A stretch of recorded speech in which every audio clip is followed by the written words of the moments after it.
Hi everyone, Brian Castor with callcaster.com and eXp Realty here to talk about 5 tips when selecting an offer on your home.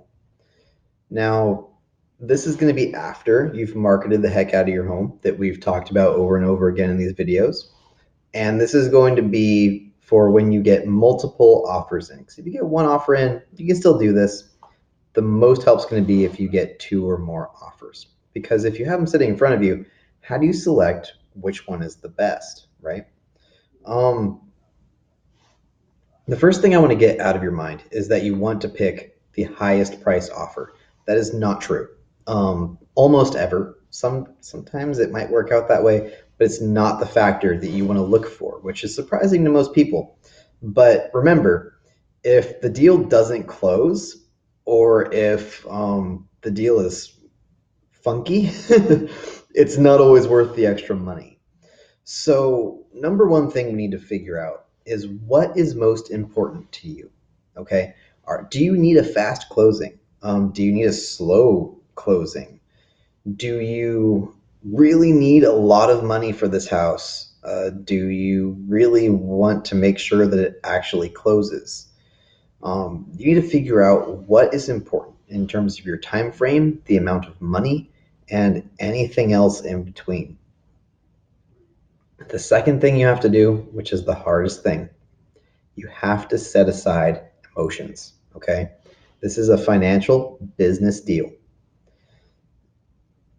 The attachment to the house, how much the buyer makes you mad, none of that matters. All that matters is getting the financial transaction done so that you can enjoy the rest of your life with this extra money that you're making, right?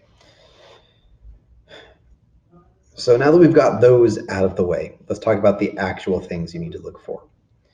So number 3 is going to be to review your contingencies.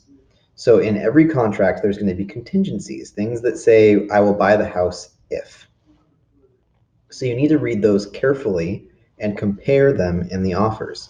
If one has, for example, a deal contingent on the sale of their home and one does not, you don't know that their home is going to sell. So you should take the one that doesn't have the home or have the home contingency, even if maybe they're offering a little bit more money. Unless you have a lot of time, right? Look for offers that potentially waive the inspection. That's huge. They're willing to buy it as is without having to go through new negotiations, all that kind of stuff. If you're out in the more rural parts of town, look for things like the septic addendum or the well, right?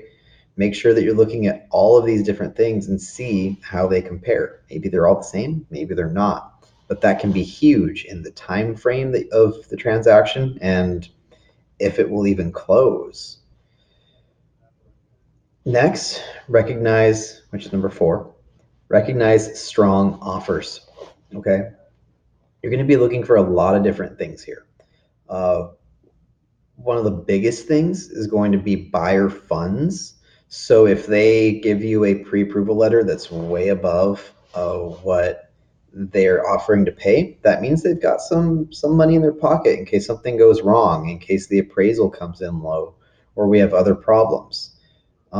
If they have waived addendums, that also makes the offer stronger. If they have your preferred closing date, that will make the offer even stronger. So look for things that are in there that will help, because there's a lot. Just looking at, if, for example, it's a cash offer versus FHA. One will take a month to close if it can pass the appraisal. One can close as soon as the buyer feels like it, without any extra rules or monkey wrenches thrown in. Number 5, look for large deposits. Now, a lot of realtors out here will say that the deposit doesn't really matter because if something goes wrong, they can get the money back. And they're right. If As long as they're on their time frame with their contingencies, they can get that money back. So it doesn't necessarily make the offer stronger, but in situations where a buyer drags out everything, and maybe misses deadlines. They took over 10 days to get their inspection, took over 30 days to figure out if they can get financing. um, that's at least a paycheck for you, and that'll cover, at least you would hope, if it's a good one, a month of mortgage, maybe two, so that you didn't waste your time and end up having to pay more money to hang on to the house. And a strong deposit shows that they're really serious. People that are kind of, messing around and aren't really sure if they want the house, they're not going to put down a big deposit. Someone that does put down a big deposit, maybe a fast closing, other things like that, they show they're serious. So look for a big deposit, look for serious offers, right?